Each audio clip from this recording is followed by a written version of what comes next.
All right, we're going to get started. Welcome to the decision call. If you are on this call, it's because you received an offer to join our class of 2020 and are wanting some more information and perspectives from our Venture for America fellows and alums about making your decision. So if you are choosing VFA right now, I encourage you to put in the chat box your name, location, and fun fact about yourself so that we can generate some content in the chat. And with that, I'm going to get started. So over the course of the next hour or so, this is what we're going to do. We are going to do some introductions of the people on this call. We're going to do a quick refresher about Venture for America. We're going to talk about onboarding and the match process.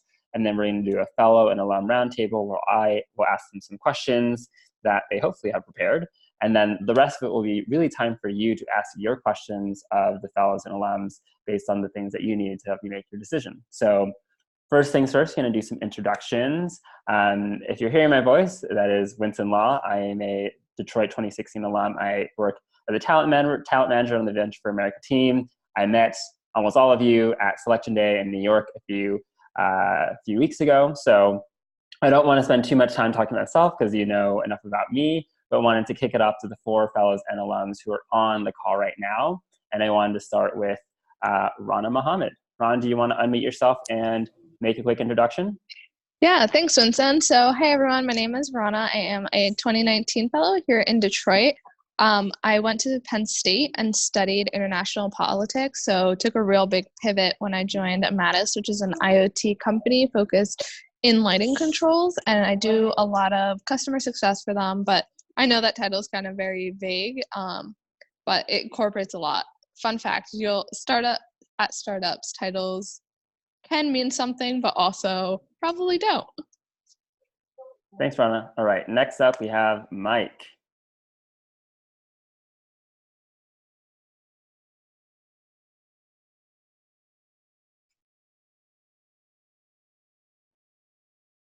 You there, Mike?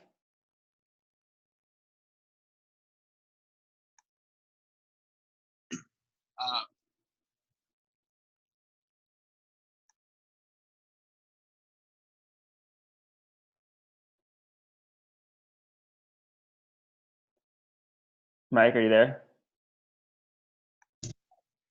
Hi, sorry, I disconnected for a second. You guys hear me all right? Yes. Yeah, my name is Mike. I went to Ohio State and I studied accounting. Now I'm currently a Baltimore fellow, 2018er, and I work for a company called Seamless Software doing business analytics / account management. We specialize in code analytics and determining good and bad code quality and developer performance. And my fun fact that I told Winston was I was originally born in Indonesia and then moved to Cleveland and then went to Ohio State, so I've got a good spread of the VFA cities. Wow. Nice, thanks, Mike. All right, next is Micah. Hey y'all, my name is Micah. I am from Milwaukee, so I know Natalie you're from there, but I live in Denver now where I work at an ed tech startup called Guild Education. We provide education benefits to working folks, and then I also have started a company out here doing outdoor education off a converted school bus. Nice. And last but not least, Alyssa. Hello there. Sorry for the crappy lighting. I'm Alyssa. I was a 2016 fellow in New Orleans, and I worked at a construction payment software as a service SaaS startup. During my fellowship, I came into a customer success role, and by the end of it, I was on our product team for a couple of years. And then I recently moved to New York City, and I work at Sidewalk Labs currently, which is Google's parent company, Alphabet. It's their urban innovation tech startup where I work on our civic tech projects, thinking around how do we use Google-style technology around community-based governance and democratic participation in cities. Nice. Thank you for sharing. All right. So after I go through a quick refresher about VFA, There's going to be plenty of time and opportunities for them to share their stories and for you to ask them questions. As you can see, there's a wide range of what people do and what people are doing after the 2-year fellowship. So I hope that you have some great questions lined up for them. So with that, quick refresher about VFA. I know I covered a lot of this during the lunchtime presentation, but I always love centering on our mission. So the mission of VFA is to create economic opportunity in cities across the US by mobilizing everyone on this call, basically, to be the next generation of entrepreneurs and equipping you with the skills that you need to create an economic impact and create jobs through skills, resources, the community of VFA, and a lot more. So that's what our mission is. Through VFA, you'll move to one of our 14 cities spread across the US in the Northeast, Midwest, and Southeast. And you'll do a variety of different things, whether you're working as a customer success person like Rana, or you're working in account management like Mike, or doing design and product like Alyssa, or development like Micah. Your fellows are doing a wide variety of roles across their cities in a bunch of different industries. So the next thing is why VFA. So again, I won't go over all of it because I think we covered these things during the lunchtime presentation, but there's a lot of things that you get by becoming a Venture for America Fellow, completing the 2-year fellowship, and becoming alum. Whether that's training camp, building the community, building skills so that you can be an effective startup employee, to our resource and affinity groups based on identity, to continued learning and support, being a part of the networking community, having resources like our accelerator program, which is happening right now in Cleveland, Ohio, to creating an impact and making an economic impact by creating opportunities for other people in VFA cities. So that's why VFA might be a great option for you. Really, the main thing that I want to hone across is that you are going to be a part of a community of all these people who are fellows and alums across all years in Venture for America, who are working in cities, starting their own companies, becoming startup leaders, making an impact in cities like St. Louis and Baltimore and Detroit. We're really excited to be a part of the mission. So really hope that you think about all the aspects of what VFA can offer and what it can mean in terms of your professional and personal journey. So with that, also wanted to talk about some next steps if you choose to become a fellow and what the match process looks like. So in terms of onboarding, what you can expect is when you join Venture for America as an incoming fellow, we'll have some modules for you to learn about Venture for America and start to be a part of the community by joining a Slack for your class, as well as learning more about our cities, our communities, and all the things that make up becoming a part of the program. You'll also prepare for the match process, so we'll give you resources so you can learn everything that you need to know about all the roles that are available at startups, so that you are going to be that much more prepared in April when everyone begins the job search.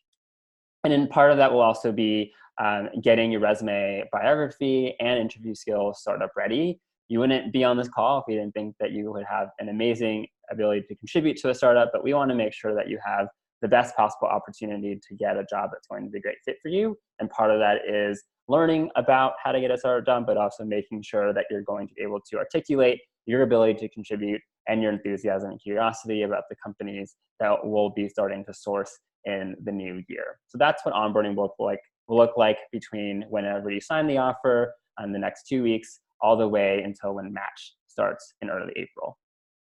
So I wanted to give everyone a little bit of a glimpse into what the match process looks like, specifically what the match portal looks like. So you'll see here sort of a snippet of the match portal. You'll see that I typed in a role filter, an operations project management, the city. I left out industry because I wanted to leave it more open-ended, but these things that we asked you in the selection day, match preferences in terms of roles, industries, and cities really translate well into the match process itself.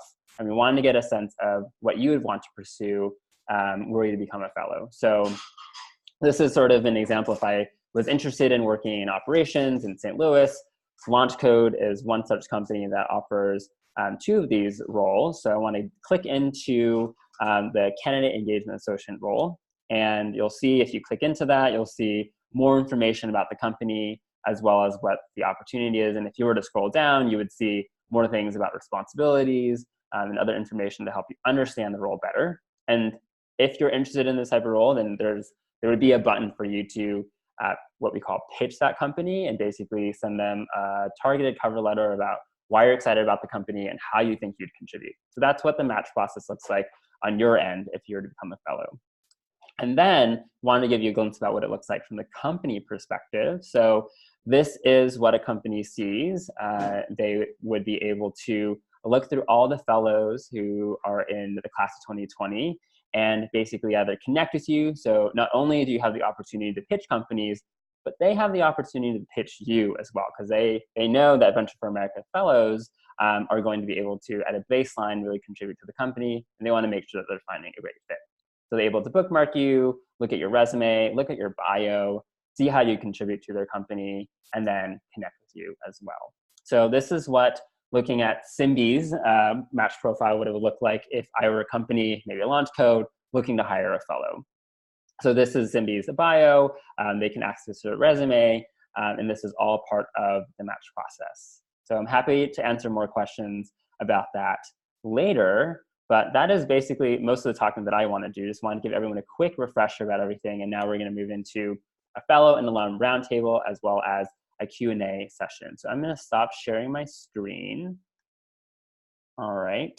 And wanted to first ask everyone, I prepared some questions for our fellows and wanted to just get an understanding about what your match processes were like. I know everyone's journey is a little bit different, but if you could spend a couple minutes just sharing about what it was like for you to look for your startup job, that would be really great. Feel free to unmute yourself and get us started, whoever's ready.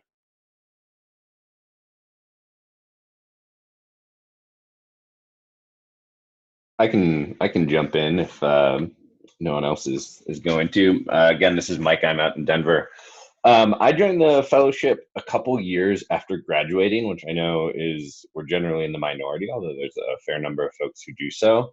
And I think that really shaded my match process. And I got to say, it was the easiest job application process I have ever done. And that was the thing that stuck out to me the most, was just that through this network, you kind of have your foot in the door already at so many organizations who will follow up with you. And that was really novel, coming from a place where I was applying without Match as a process to kind of facilitate that. You get a lot more hits and a lot more responses, and it was just really nice. So I think I recognize there's no words of wisdom there, but like, revel in the opportunity to have a process where you have your foot in the door so much already, because it really is quite unique and really interesting, and take advantage of it to like check out companies that you might not otherwise, because the risks, I think, are in many ways lower. Thanks, Micah. Anyone else want to share their match experience? I can go next. So like I said, I'm a 2019 fellow, so I just kind of went through this process in April, and it was difficult. Like I said, I studied international politics, but knew I didn't want to focus on that. So I had to take a step back and figure out, okay, like, what did I actually want? The filters definitely helped, but I have to say, going to the job fair that VFA puts on was kind of how I figured out what company I wanted to work for. But you do a lot of interviews, and I definitely recommend it just for the experience. I didn't really know what I wanted until I started interviewing and figuring out, okay, I really like this or I don't like this. But then the job fair, when you actually get to meet a bunch of the companies and sit down with them, it helps get a clearer picture on what you're actually looking for. So I highly recommend going. I don't know if the VFA made it mandatory, but they should. It's super awesome. Thanks for sharing. Yeah, there's going to be opportunities for you to visit VFA cities and visit companies, and definitely take the advice to like learn as much as you can about companies is super helpful. Thanks, Mana.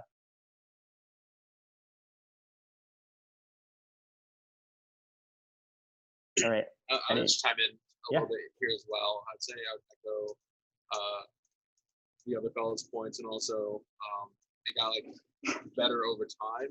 The other part of the match process, become very good at interviewing, and it's very like your questions get better as you go. You know more like, specifics, and it definitely is worthwhile to front load some of that earlier on in the match process when there's more companies, and companies will come and go throughout, but there's definitely benefits to um, putting more concerted effort earlier on in the match process. Yeah, thank you, Mike. Appreciate that. Definitely, it pays dividends to start out the gate in April, having pitches ready to go for companies that you might be interested in, or at least like a template or something. The more effort you put into it in the beginning, I believe, and I have a hunch, the better outcomes will be. And as people who might be in the first class and first batch of the class of 2020, you'll have a lot of time to prepare for the match process, for sure. Alyssa, do you have anything to share about your experience or any tips that you might have about the match process? Yeah, sorry, I wasn't sure if it was meant for current fellows. Like, it was a while ago for me, so I don't know how much the process has changed, but I imagine it's pretty similar. Um, I, I would say I really enjoyed the opportunity to sort of try on different lives. Like, one of the best parts of match was getting to travel to the different cities and actually getting to stay with current fellows or alums that live there and kind of learning about day in the life. There's really no other opportunity that I can think of in your adult career life where you get put up in random cities and like get to experience what that looks like on the ground, and you have insiders at these companies. So I think fellows like really have your best interest at heart because they are in your shoes, they were in your shoes, and people were honest with me, and they're like, honestly, like, I don't think this is a good place to work, I wouldn't work here. And I was able, one of the reasons I picked the job that I picked is because our company had 5 fellows prior to me, and not a single one of them had left the fellowship early. And so just getting to hear about their experiences and really understand like what I was getting into made me feel a lot more confident in the decision. So I would say it's very stressful, especially if you're doing it like in your last semester of school and you have all of that going on. But if you can prioritize like the travel time and getting to the job fairs, it can be really enriching, not only from like learning about the like actually interviewing for the jobs, but also just kind of exploring what you're interested in by way of all of the opportunities to connect with others in different places. Yeah, thank you, Alyssa. I think even though the match process for our class was a few years ago, I think a lot of those things do apply, of getting an opportunity to really interview companies as well. So much of the focus is on how you can contribute and what you can give to a company, but also know that when you're evaluating and interviewing companies, that's an opportunity for you to like understand what life might be like working for a team for a specific role, and what an industry might be like. So thank you. Also relevant, Alyssa, don't worry.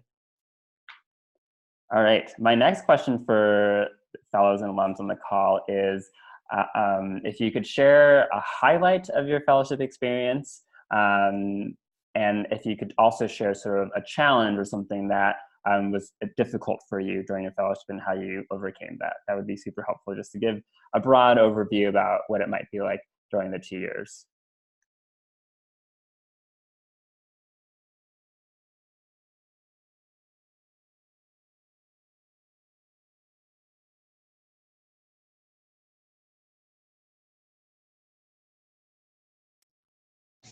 I can start.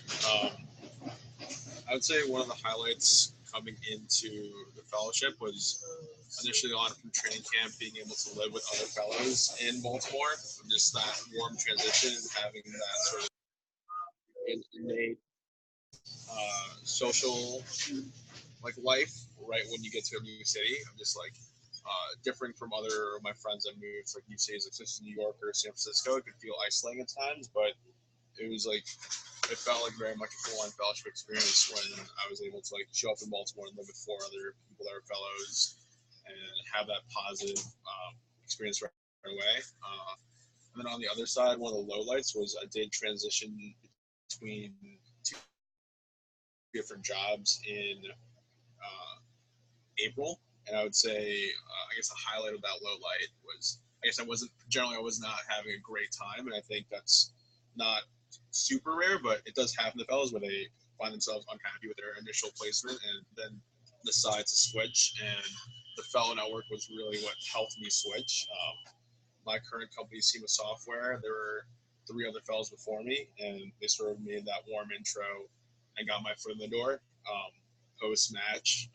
That's how I like made that switch. And I can talk more about that later as well if anyone has specific questions around switching companies during the fellowship. Yeah, I think that'd be super helpful if you could provide the more context about like what happened and all that stuff. Potentially later on in the Q&A if people have more questions they want to dig into. Thanks, Mike. I can jump in. And I mean, low light is just like, there's a lot of work to do at startups. The company I'm at in particular, I've been lucky that I'm at a company that's very successful. And we're actually on track to be like the second fastest growing company to reach $100 billion in annual revenue and stuff like that. Like I can spit out all these facts now that make it look really good, but I joined at 50 people. We're now 400. And joining at that rate of growth, like there were just a lot of nights, weekends, early mornings, where there's just a ton of work. And I think that can be really satisfying, but there are times where you just have to like figure out how to make that work. And there isn't a lot of options for balance to get the things done that need to get done. I don't think that's universal to all experiences, but I definitely I'd help move our office at one point. And I remember a dream about the office move where I woke up because in the dream I started falling off a waterfall, and I was never so excited to die in a dream because it meant all the stuff related to the move in the dream was fake.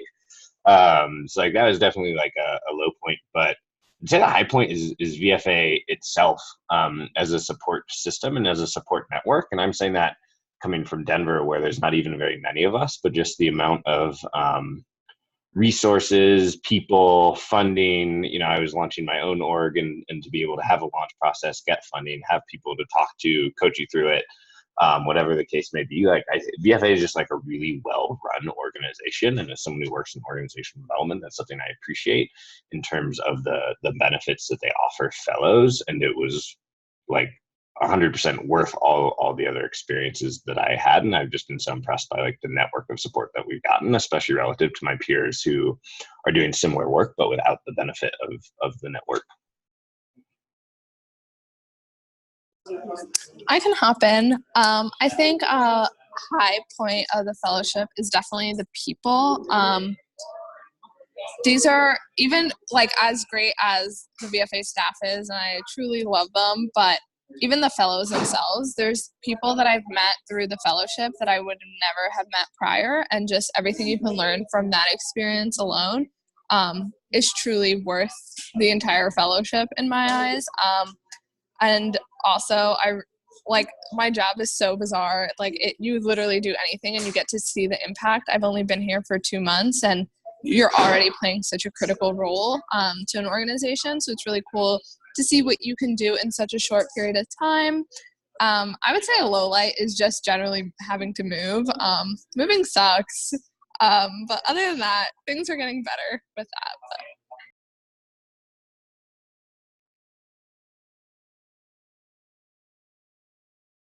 Cool. I guess that leaves me. I'll start with my kind of low, which was that I think maybe 3 or 4 months into the fellowship, I realized that I really didn't want the role that I was in. And I kind of thought forward, I was like, man, even if I do this for 2 more years, I'm never going to want to have this kind of role again.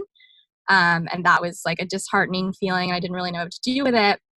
But thankfully, and this was a really great gift of match, is that I had recognized during that process that I really wanted to prioritize the team for how much the team was invested in me. And I knew that from the beginning, and that was kind of the framing. Is they were like, hey, a lot of people here moonlight and they try other functions, and we know you all are coming in through VFA, so you're obviously entrepreneurial, opportunistic people who are interested in expanding themselves. So if you're interested in other things, you should just be open with us about that. So a few months in, when I was like, shit, I really don't want to be doing this, I want to do something else, I was able to be really open about that with my manager, because we had a good relationship. And she was like, listen, I need you in your seat that you're in right now. I don't have any other opportunities for you. Can you just work with me on getting really good at what you're doing? And I promise you that one day when a seat opens up for you and I will vouch for you, I will go to bat for you. We will figure this out. But at the growth phase we're in right now, we just need you to do this. So I did that for a year. I was in customer success, and I found it rewarding, but it just wasn't really what I wanted to do long term, and I knew that. But she spent the next 6 months really working with me one-on-one to get good at it. And then we hired a VP of product around a year into my fellowship, and I was able to work on a project with her and kind of learn the ropes, and then make the full transition to her team with like the full support of my manager. So that was certainly like a really good lesson in what it means to have someone invest in you, to be patient, to like believe in kind of the long arc of things working out, and kind of working diligently to put yourselves in positions to do the things that you want to do. And I think that because I was coming in through VFA, like I haven't seen a lot of other people in the team do that in quite the way that I did. And it was because I think I had sort of like the VFA framing from the beginning that was something that I'd be interested in. So that was a challenge for a while, but I'm really glad I stuck it out because the company had, ended up being really successful. We grew a lot. I ended up getting to work directly with our CEO, which is like a huge highlight. Experiences that I don't think that I would have had I not done VFA, just because the ability for me to be like at the level that I was at, sans MBA, fresh out of school, not having technical background, is I think truly purely based on like the VFA laurels and not much else. And so it was great to have that opportunity. And then the high point, I think this has been said well already, but the network for sure, having like growth in friendships because of VFA. I have tons of friends not only in New Orleans but in all of the VFA cities pretty much, because it's such an enterprising group that has, I call it full send energy. It's like everybody's really invested in connecting. I think that's why people do VFA as opposed to doing anything else. And so people are really there for it in terms of making time to see each other and connect with each other and create opportunities for each other. Like the reason I have my job now is because other fellows were willing to like be my reference checks and like look over my resumes and help me find something that, really aligned with me as a person. And that comes from years of like building up friendships and going to see each other throughout the year. I got to see a lot of VFA cities, the really cool events that are organized year round, including stuff like Philly Formal and, Thanksgiving in Birmingham and stuff like that I just truly wouldn't have had access to had it not been for the network. I got really good advice when I was in college that you should pick your first job for the network that you'll gain, because the way that has dividends throughout your life, like it makes sense to meet like the coolest people in your life when you're like 22 versus like 45. Like that's gonna make a really big difference in your life trajectory. And I think that has certainly been the case for me. Yeah. Thank you for sharing, everyone. I think that's all helpful, and hearing themes of lowlights being like challenges at work, having to sort of like work hard even if things are a little bit shaky, but also there's some like good things about that too, like Rhonda mentioning being able to make an impact even though it's only been 2 months, and highlights definitely the community, the resources that you would have as a fellow, and opportunities to grow as a professional. My last question for all of you is centered around professional development and growth. And that is, if you're a fellow right now, so Rana and Mike, if you want to share about how this experience, all of it through VFA, has developed you as a professional. And then for Micah and Alyssa, our alums, if you wouldn't mind sharing a little bit more about how your experience has prepared you to do what you're doing now and what you hope to do in the future. I think giving people perspective about professional and like personal growth through VFA would be really helpful. So if you wouldn't mind sharing a bit more about your experience with that, that'd be super great. I could go first. As far as professional, because I'm on a small team, there's 14 people at my company, and you do get to make such an immediate impact. There's more to speak about. The VFA startup experience, for some people, it's long-term. For others, it isn't. So being able to say that I've only been working for 2 months, but I've already, I own different projects. But also, besides that part, the communication to me is something that I wouldn't have gotten somewhere else because of the length of time it would have taken to train. So for example, on day one, I started on a customer call, and now I have built relationships with these customers, and they definitely look at you as a more mature person because of how quickly you learn and how you're able to answer questions at literally 2 months into the job. So there's just there's more that you could do a lot quicker, so that there's more for you to speak about. And I think communication is a big part of it, because I'm talking, because I'm in a startup, I have direct access to all of our partner companies' CEOs. So I have experience talking to people that at a bigger company I may not have the opportunity to talk to, and just learn from that. But also, I think VFA does a really good job at the professional development in terms of who they can connect you with in the city. So here in Detroit, we have the founders of Krypton. They regularly take us out to dinner, and it's just really cool to hear their stories, and like have that one-on-one direct access to them that you wouldn't have in another opportunity.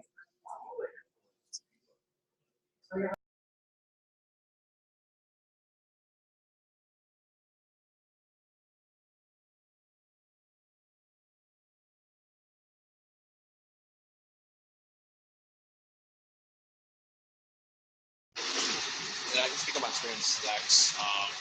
And both my VFA roles so far, I've been working on smaller teams, so about 12 or so. And my first experience developing a lot professional, intensely, which was both good and bad. I was able to step in the role as controller for the company, starting with day one, essentially, just handling all the finance and accounting, which was a very unique opportunity that I don't think I would be able to find elsewhere outside of VFA and the VFA network. The company trusted VFA because of the prior fellows they had, and trusted my ability to learn a lot of the accounting, given I guess just all of my accounting as well. It was definitely an expedited professional experience, and along with what is that VFA offers a lot of ancillary support as well. You can read up this past April.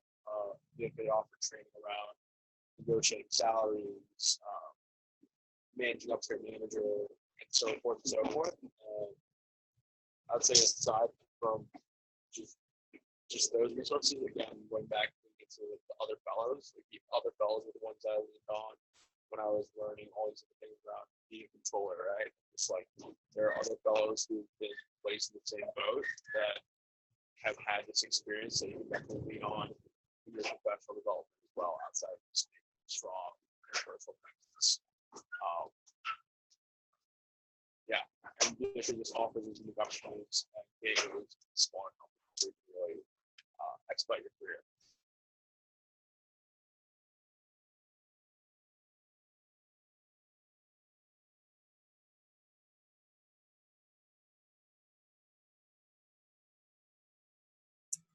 I can go. So I knew when I was doing Match that I was really interested in joining a technology company. Even though I had studied politics in school, I knew sort of that, high growth tech is modern form of power. And that representation in that space was really important to me, and particularly the intersection of where technology can make an impact on quality of life issues, improving unfair systems, stuff like that. And so that was why I joined the company that I did in New Orleans, which was around fair payment and construction, an incredibly corrupt and unnecessarily complex system that affects a lot of middle America. And so that was why I joined that technology company. And I was able to learn what it was like to scale a tech product to solve, kind of a policy-based issue. And while I was doing that work, I was learning, the ropes of product development and growing a venture-backed company. But I was also experiencing New Orleans, and that city is one of the best gifts of the VFA for me. I would have never moved there otherwise, and it really opened my eyes around a lot of social issues, particularly the school to prison pipeline, inequality in workforce development. I was having an issue with the way that my startup was creating a lot of wealth for its owners, for its employees, but that population of people wasn't representative of the city overall. And I was also VFA fellows in New Orleans are very engaged in the community. So I was able to get plugged in with different community organizations and leaders who were kind of on the front lines around these issues, mostly in the philanthropic sector. And so I was like volunteering with these groups, kind of learning and gaining awareness work. But I didn't feel like I was getting to work on the actual issues myself. And then when the UN climate report came out last year, I was really struck by watching New Orleans deal with a lot of climate-based issues and not seeing a lot of areas in the city where tech was coming to bear on those challenges, particularly around why do we have this underemployed workforce in New Orleans and an incredible economic opportunity in figuring out coastal resilience and clean energy. So I spent so much time thinking about these things because of my VFA fellowship. I had a lot of opportunities to learn from my peers through VFA around these issues. I reached out to people who were kind of in the urban innovation tech space, who were fellows or alums, and learned more about it. And ultimately had like the support that I needed to kind of be like, no, this is like the mission driven work I want to do, and I want to apply my tech skills here. Because of all of the sort of connections and relationships I had in VFA, where it is a lot of like mission-driven, intentional folks who are wanting to harness, sort of capitalism and tech towards these social issues. So all that to say that basically like the whole fellowship experience overall really gave me a lot of insight into myself, into the world, into how to like channel my time and platform to work on things that I care about. And so all of those things combined really enabled me to find Sidewalk Labs and, like have the language to be able to talk about these issues and ultimately get the job. And they actually told me when they hired me that one of the differentiators for me was that I had lived in New Orleans. And most of our team, they live in New York, and having the perspective of, being like a woman of color in tech, not a common thing, and also having that experience in a mid-market city like New Orleans and being able to speak about the issues there and bring that perspective into these rooms is something that I'm really proud of. And I think like certainly helped me get to do this. That and moving to New York was a lot less scary, knowing that I had a meetup after this. There's like probably 40 or 50 some like associated with VFA in some way, either like a former staff member from HQ or a former fellow, or all of those folks. Like there's a bunch in New York, and so it was awesome to come here and also instantly have a network here, which is kind of the same thing that happened in New Orleans. And it's really cool to feel like I can sort of go through life that way because of the program.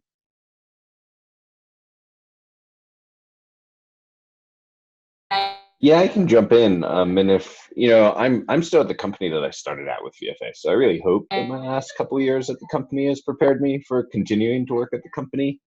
But from just like a professional development standpoint, I think two things. One, pick up everything VFA has to offer because there's a lot of investment there. But two, make sure that you are in a company where you have a manager who is invested in that in particular.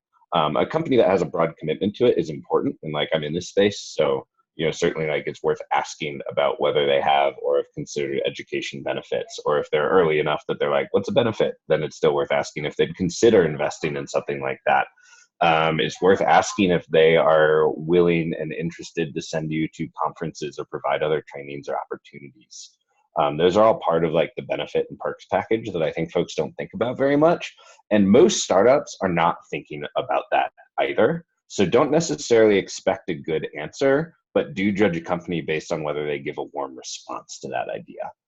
Because it's really something that I think, similar to what was said earlier about how meeting some of the most influential people and building your best network early is important. Building like a really good set of habits around growth and development is also important, and you want to be at a company that will support that. I have friends who went through VFA whose companies went totally under, failed miserably. They had to change jobs, the whole 9 yards. For some of them, that was a powerful learning experience where they got a lot of support for the company and they got to reflect and grow on their own from that. For some of them, it was like a total waste of time and a huge loss to be at a company because they didn't invest in them in that way. Whether or not the company is successful, if they're not letting some of that success come to you in the form of both growth and compensation, it's a missed opportunity, and it's worth asking some of those questions to get that insight. Because I think like no amount of us sitting on this panel saying, oh, like I got a lot of professional development or I didn't is going to impact like your experience. That's something that you have to drive, but you've got to be in an environment that's going to support it. And that is one of the top things I'd look for in your direct manager. And truly your direct manager, because if your direct manager isn't on board, even if other people in the company are, you're going to have a pretty big fight and you'll learn a lot from that fight, but better to not have to have it. I don't know if that counts as an answer, but that's a great answer. I think your wisdom in the space of like worker education development is super useful. So I think it's helpful. I do want to say that if your company does go under, VFA is there to support you. That happened to me. We'll never just like hand you a job, but the idea is that we would coach you through that transition, even if you choose to like transition on your own. We take things on a case-by-case basis. We want to provide support where possible. But I think you're absolutely right. That experience. Jump in? Yeah, go ahead. I do think they're like the two best things that can happen to you in VFA is either your company rocket ships or your company totally fails. It's okay if your company's like middle of the road. That is also good, but like either of those experiences is worth its weight in gold. Can you say more about that? It may be easier for me because I'm in a company that did manage to rocket ship, having like very little to do with me. So I hope it doesn't come off that way. And all the perks of being on a rocket ship company are like pretty obvious. Like my equity is probably going to actually be worth something, and I'm learning a lot about scale and stuff like that. I don't think there's much to say there. But speaking on behalf of my friends who actually went through companies that fell apart, one, lessons from failure stick with you in a really deep way. I think certainly as a company that's successful, a lot of things that we've run into, you can kind of look at it and be like, we think we're successful because this happened, but we're not sure. Whereas my friends who are at companies that failed are like, oh no, this is what we fucked up. And that can be a really potent and powerful lesson. And then also just like there's like a whole messy human side of that where you'll have to really think about like prioritization and what is important. And like if it is easier to screw up early in your career, and it's easier to be at a company that screws up earlier in your career. You just have less riding on it. And especially like if you're in a world where like your insurance isn't coming from the company yet because you're young enough or whatever the case may be. So to get that experience of that failure really early on, I think is important. And I say that as someone who pre-VFA had a company that just didn't do super hot. So that would be the only addition I'd add there. I don't know if that counts. But no, thank you. I appreciate that. As someone who went through that, I definitely remember. It's like battle scars. You remember the things that hurt the most that led to a demise. So I resonate with that. With that, I want to like stop the questions that I had. I do have some questions from people who registered and added some things that they couldn't make it, but wanted to turn it over to any of the people who are considering their offers in this call right now, and to either put your questions in the chat box or unmute yourself and ask questions of the fellows and alums on this call. So feel free to put things in the chat. You can ask them privately too, and I'll just read them out loud with no attribution, but want to make sure that each of you has an opportunity to ask questions as well.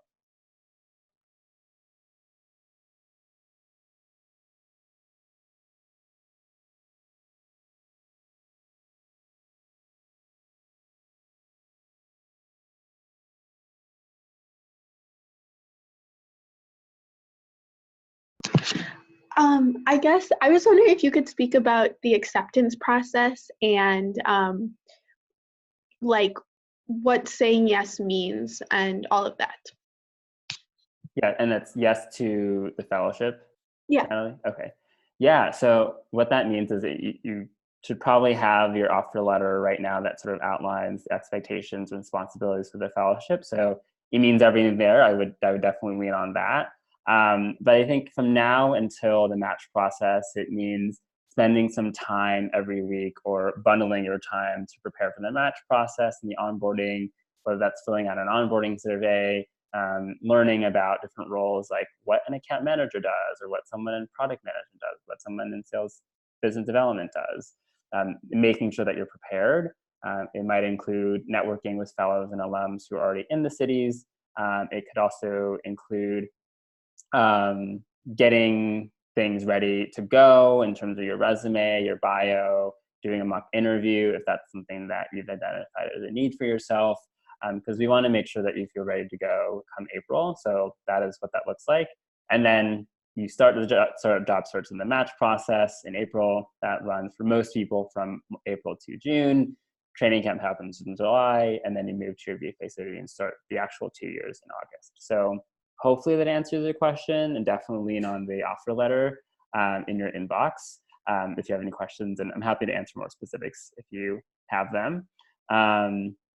Other things in terms of match I'm getting privately. So the match timeline runs from, I believe it's April 6th this year, all the way until the last person gets their job. So as long as you as an incoming fellow are meeting some benchmarks that we'll set around how many applications you send out, pitches, etc., representing yourself and VFA in the community well, we'll continue to support you and sort of do what we can to make sure that you have every possible opportunity to succeed in the match process to find a good fit.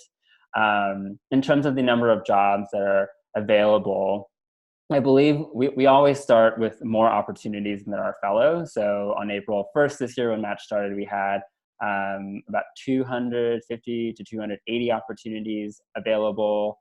And then by the end of match, we had more than 580 opportunities on the match portal. So that's about a 3-to-1 fellow to job ratio. So most companies don't actually end up hiring someone. Some companies end up hiring 3 or 4 people. So there are always a lot of options, and we'll continue to add opportunities as the match process goes on in the spring. Sometimes in the summer, every year there's a portion of fellows for a variety of reasons who don't have a job before training camp. The question about competition for startup jobs on match. Yes, I think it's sort of an interesting thing in Venture for America where you are going to be applying for jobs that your peers are also applying for as incoming fellows. I don't know if anyone else had experience with this who is a fellow or alum, but I remember really, really wanting to work at this company called Bonza, which is a chickpea pasta company that everyone kind of smiles because everyone knows what Bonza is, right? And they were in Detroit, they were fellow founded, they make chickpea pasta. I was like, I really want to work for this company. And then they never responded to a pitch that I sent them. And then I didn't get matched with them to interview at the Columbus Job Fair in 2016. So I was understandably pretty upset. But when I met the 2 people at the time who got jobs at Bonza, I was like, oh, yeah, of course you would get this job because you've done marketing and I've never done that. That's what they're hiring for. Or this other person is vegan and wanted to help with their supply chain and help design things and was a chemical engineer at Brown. I was like, okay, yeah, that makes complete sense.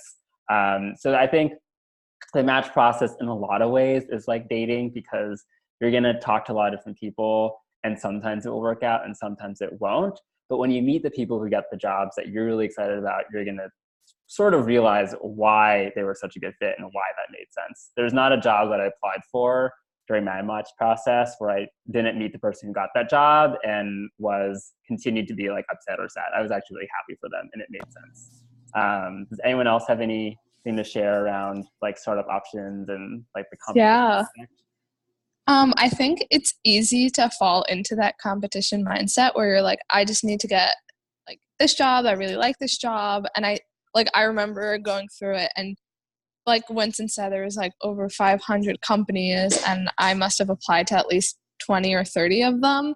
And in the beginning, you were just so frustrated. You're like, why am I not getting these pitches? Why aren't they accepting my match request? But then very quickly you find your own little area where you're like, wow, this is actually really interesting. And then when I remember going to training camp and meeting all the fellows and hearing where they worked, and I was like, wow, I applied to that place, but honestly, you totally deserved it. I'm really happy for you. I'm so excited.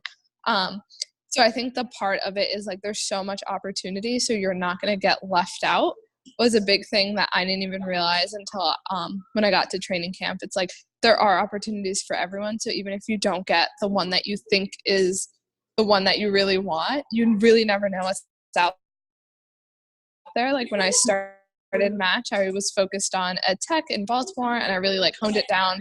And now I live in Detroit and I work at IoT, which is totally not the same. And getting those rejections actually led me to here because I would have accepted an earlier offer at an ed tech company in Baltimore had I received it, but I love where I am now. And that's the beauty of VFA. You get to do things that you wouldn't have naturally done. based on your skill set in a new space. So yeah, it's actually, the competition part is easy to fall into, but it gets better, trust me.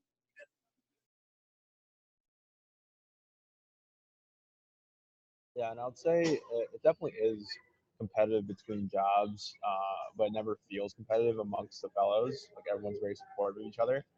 I remember a fellow my year, Ben Boyd. We had a very similar background in like finance and accounting and similar roles we're interested in, and we met. We pretty much interviewed for the same company, same role every single time, and we always compared notes after like the interviews of how we felt about the companies and sort of just like we actually ended up currently working at the same job in the same role. We both switched jobs. But yeah, I would say it never felt competitive amongst the fellows, and I think people support each other of their opinions on companies and what they got. Yeah, and I'd jump in and add that, the fellowship lasts longer than most of the jobs that you're in. So the sooner you start investing in each other, the more that pays dividends in the long run. I think it can be easy to yeah, if you don't get a job and someone else in the fellowship gets it, like it stings a little bit. That definitely happened to me. I definitely did that to other people. Like it goes both ways, but maintaining that like cordial relationship and sharing notes and going out of your way to help other folks. Like I think even in our training camp, we like created a little network of folks who are interested in starting their own companies, and folks from that are still people that I can rely on, even though like in many ways, like the competition is so secondary once you realize that like the point of the fellowship is to invest in each other. And I think that really helps. And I also think that like most people didn't know whether the job they were getting into was actually as good as they thought it was or not. Like at the end of the day, you very well might be wrong because there's so many ways to choose. And I do think that's one thing that helps with match is like, are you choosing based on where you're trying to go? For some people that makes sense. For some people it doesn't. Are you choosing based on what the company does, which I think is what a lot of people do? I actually think that tends to make less sense for most people than you think relative to what are you going to be doing 8 hours a day, 5 days a week for the next several years of your life. Probably more than 8 hours a day in many cases. Like that's the metric that I'd look at. And at that point, like whether you're in a company that's like selling widgets or doing like the most high impact thing, whether or not you're going to actually enjoy that 8 hours a day, 5 days a week, 50% of the waking hours of your life situation is a huge factor that can be hard to tease out just based off of what a company itself does. So I think that's the other piece is that like getting too competitive with it, like most people are going to be wrong about most things at a new company anyways, because it's such a complex thing. It's hard to do right.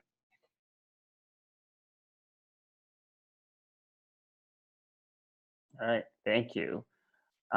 Any other questions in the chat, or if anyone wants to unmute themselves and ask a question? We have about 5-ish minutes left. Would love to make sure that people's concerns, questions are answered, or if there's a perspective you want on something, feel free to ask.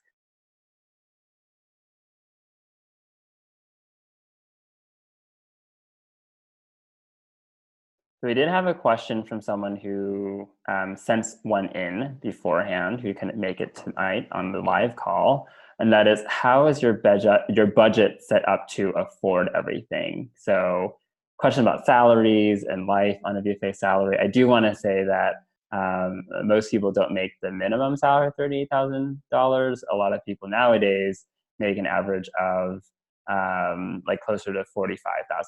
So. Just wanted to put that out there, but if you all wanted to share your experience living on a quote unquote VFA salary, that would be really helpful.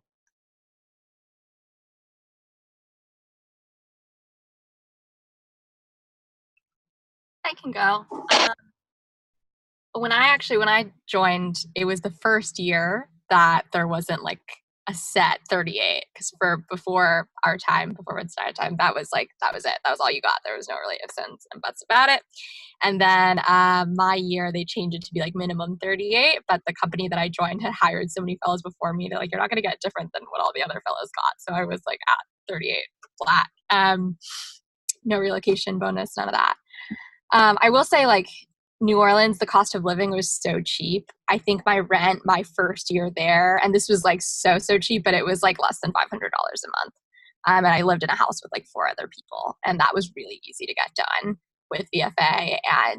And when you hang out with fellows, like everybody's kind of in that same boat together. We were really thrifty. We shared groceries, and we didn't go out. Like we did a lot of stuff that was just cheap. And these cities generally, it's like pretty affordable to live there. So it never really felt like too like much of a challenge, to be honest. A fellow our year is also very savvy at investing, and he like sent out a guide around how to do investing on a VFA salary and like how to still walk away with income. And we all kind of like nerded out about that together and like made plans together. So it's almost like a fun like thing to be thrifty and kind of figure it out. And it's certainly now moving to a bigger city where everything's so much more expensive. I really appreciate what it took at that time to kind of figure it out like that. To piggyback off of that, I think like at least me and a bunch of fellows, like we just graduated from college. We're already used to not having a lot of money. So you make ends meet, and these cities are generally super affordable and different. Like you just have to be strategic about what your personal expenses are. So here in Detroit, there's kind of 2 areas where the fellows live. One of them is a little bit more expensive, but we're super close to downtown, so we could walk to work. Whereas other fellows who live in like cheaper, I guess is the word, area, they compensate that with like paying for cars or Ubering or taking a bus.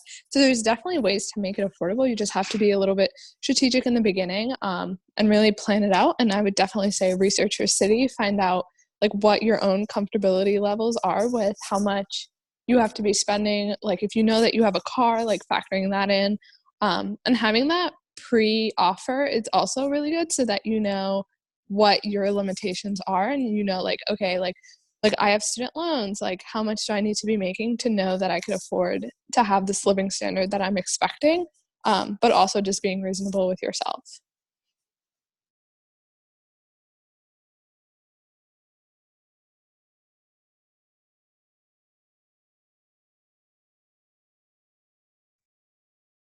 Any other questions about budget and all that stuff? Great. Well, we're right on time. Does anyone on the call who's a fellow or alum want to share any last parting words of wisdom or advice or inspiration for the people on this call?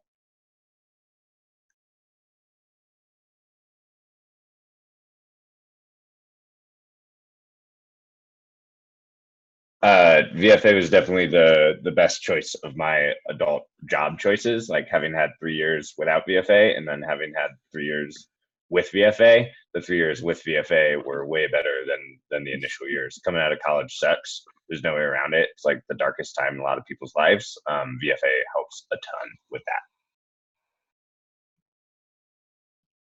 Piggybacking off of that, BFA is a built-in community where you already have friends moving to a city.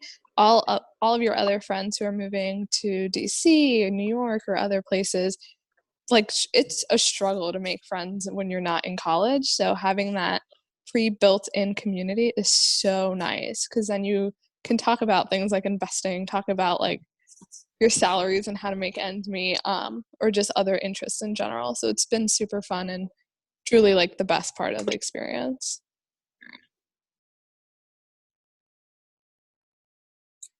I'll say a couple of years out, I've interviewed candidates today. I'm on this call, and then after work, I'm going to a VFA meetup, and then I live with a VFA fellow who I also, like a VFA alum who I also date, and I just gotten a lot of really good things out of it, and wouldn't be investing this much time in something that I'm not even like super active member in anymore if I didn't think that it was like generally good for the world to exist.